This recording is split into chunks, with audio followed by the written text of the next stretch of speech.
Right. మనకు మరో war breaking అయితే అందుతోంది. ట్రంప్ అమెరికన్లకు మొదటి స్థానం ఇస్తారు. ఈ యుద్ధం కోసం నిబంధనలు సెట్ చేశాం, మేము ఈ యుద్ధాన్ని ముగిస్తాం, యుద్ధాన్ని మేము ప్రారంభించలేదు కానీ యుద్ధాన్ని ముగించేది మాత్రం మేమే, చర్చలకు రావాలని ఇరాన్ని అనేక సార్లు కోరాం, మేము శత్రువులను జయిస్తామంటూ అమెరికా రక్షణ మంత్రి కొద్దిసేపటి క్రితమే ట్వీట్ చేసిన పరిస్థితి. మొత్తంగా చర్చలకు రావాలంటున్నారు, టార్గెట్ను ఫినిష్ చేసేందుకు మేము సిద్ధంగా ఉన్నామని కూడా చెప్తున్న పరిస్థితి.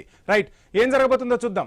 శేషు సార్, మనం మాట్లాడుకున్నట్టుగా పాకిస్తాన్కు ఇరాన్ నుంచి అయితే వార్నింగ్ వచ్చేసింది, ఖచ్చితంగా దాడులను ఎదుర్కోవాల్సి ఉంటుంది, ఒక స్నేహితుడిలాగా ఉంటారు అనుకుంటే మాకు ద్రోహం చేశారు అంటూ ఇరాన్ నుంచి వినిపించిన కమెంట్. సో ఏంటి పాకిస్తాన్ పరిస్థితి ఎలా ఉండబోతోంది? వంశీ, ఇప్పుడు మీరు చెప్పిన ఒక వర్డ్ కి ఆన్సర్ చెప్పి మీరు అడిగిన ప్రశ్నకు ఆన్సర్ చెప్తాను. అమెరికన్ డిఫెన్స్ మినిస్టర్ బిసెంట్ చెప్పిన మాట ఇప్పుడు మీరు చెప్పారు. ఏంటంటే యుద్ధాన్ని మేమే ప్రారంభించాం, మేమే ముగిస్తామంటే, మీకు ఫిబ్రవరి 28 నాడు మొదటి రోజు అటాక్ జరిగితే సేమ్ ఇరాన్ నుండి కూడా అదే స్పందన వచ్చింది. ఏమొచ్చిందంటే, యుద్ధాన్ని మీరు ప్రారంభించారు, మేము ముగిస్తామని చెప్పారు. ఐతుల్లా ఖొమైనీ చనిపోయిన తర్వాత కూడా వాళ్ళు ఆ స్థాయిగా నిలబడి యుద్ధం చేయడానికి ముందుకు వస్తున్నారంటే, ఒక రకంగా ఇరాన్ వెనుక అంజ వేయలేదు, వాళ్ళ సుప్రీం లీడర్ చనిపోయినప్పుడు కూడా అనే ఒక సందేశం ఇవ్వటం దాంట్లో మనకు కనపడింది. రెండోది, మీరు అడుగుతున్నటువంటి ప్రశ్న ఏంటంటే, అసలు మీరు ఇప్పుడు యుద్ధం ప్రారంభం అయిన తర్వాత మీకు ఇజ్రాయెల్ పై కంటే కూడా మిడిల్ ఈస్ట్ లో ఉన్నటువంటి ఇస్లామిక్ కంట్రీస్ పైన ఇరాన్ ఎక్కువ దాడి చేస్తుంది. మీరు అబ్జర్వ్ చేయండి, ఇవాళ కూడా అసలు యాక్చువల్ గా మొదటి రోజు 8 గల్ఫ్ కంట్రీస్ మీద దాడి చేస్తే ఒమన్ వదిలిపెట్టారు. నిన్నటి రోజు ఒమన్ స్టార్ట్ చేశారు. ఇవాళ ఖతార్ లో ఉన్నటువంటి కీలకమైనటువంటి ఎన్ఎల్జీ పై కూడా దాడి చేశారు. సౌదీ అరేబియాలో ఉన్నటువంటి అరామ్కో పైన దాడి చేసినటువంటి సందర్భం ఉన్నది. ఇవాళ వాళ్ళు చెప్తున్నది ఏంటంటే, ఇక్కడ అమెరికాకి ఈ 27 బేస్లు లేని రక్షణ బేస్లు మీరు అవకాశం ఇచ్చారు అనే దాంతో వాళ్ళ పైన దాడి చేస్తున్నారు. ముఖ్యంగా సౌదీ అరేబియా, పాకిస్తాన్ ఇవాళ అమెరికాకి ఫుల్ సపోర్ట్ గా నిలబడ్డందుకు ఇరాన్ కి కోపం వస్తుంది. అందుకే సౌదీ అరేబియా పైన మీరు చూడండి, ఈ ఒక సందర్భం మనకి స్వతంత్ర ఉద్యమం జరుగుతున్నప్పుడు, మన దేశంలో ఈ సంస్థానాల విలీనం జరుగుతున్నప్పుడు ఒక సంఘటన జరిగింది. జునాగఢ్ సంస్థానంలో రాజు ఏమో భారతదేశంలో కలవాలనుకుంటే ప్రజలు పాకిస్తాన్ లో కలవాలనుకున్నారు. మీరు కశ్మీర్ సంస్థానానికి వచ్చేసరకు రాజు ఇండియాలో కలవాలనుకుంటే ప్రజలు పాకిస్తాన్ లో కలవాలనుకున్నారు. ఉల్టా అయింది.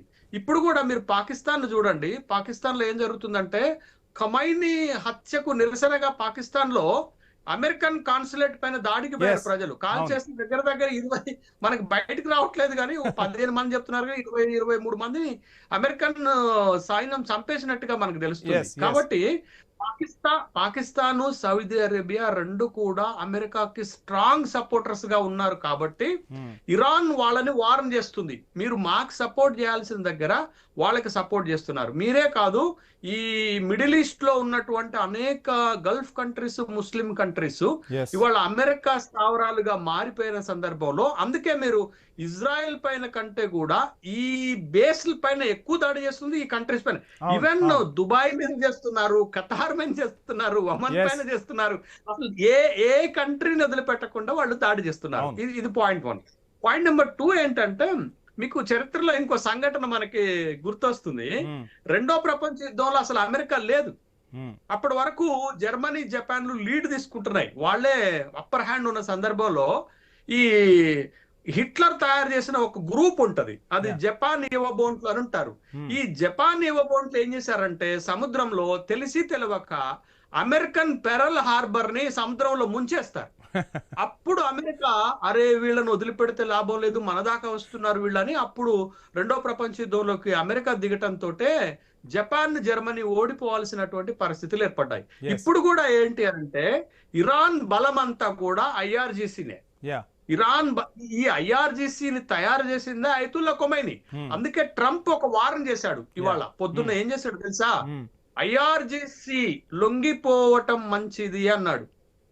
ఈ ఆర్మ్ డౌన్ అన్నాడు. ఈ arm down, IRGC arm down అన్నాడు.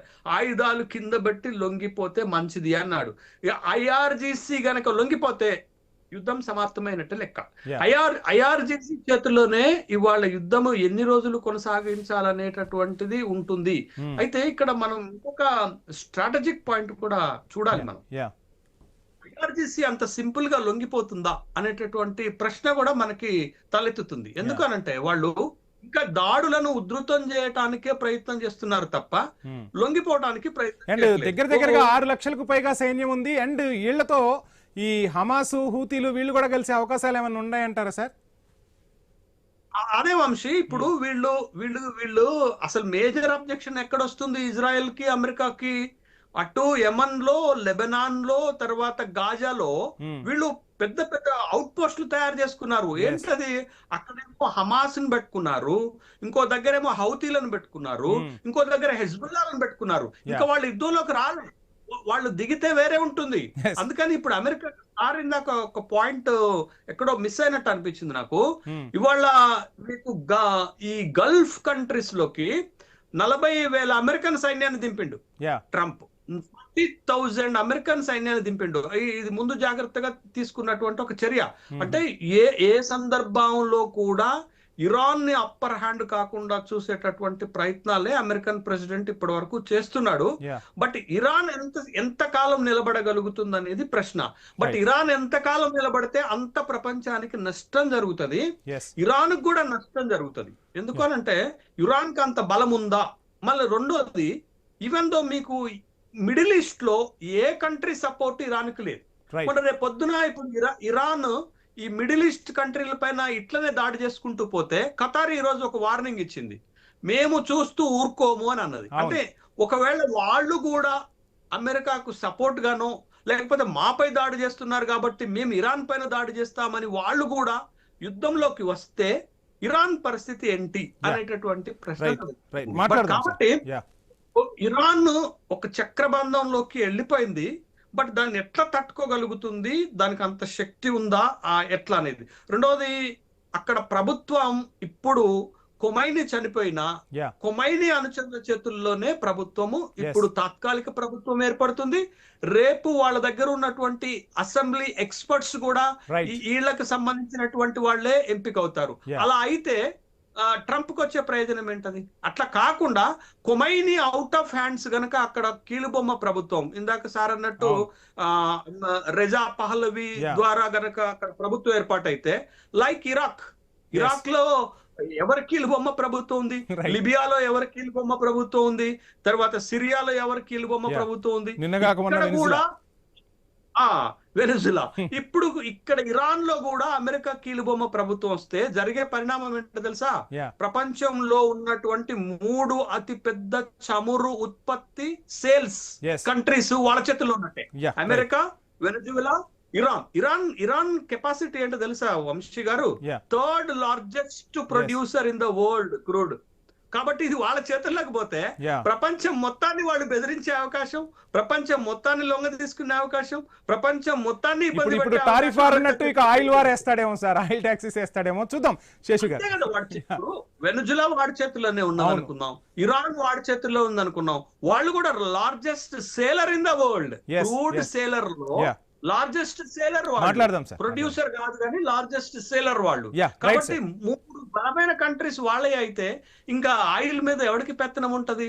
Dependent on the America.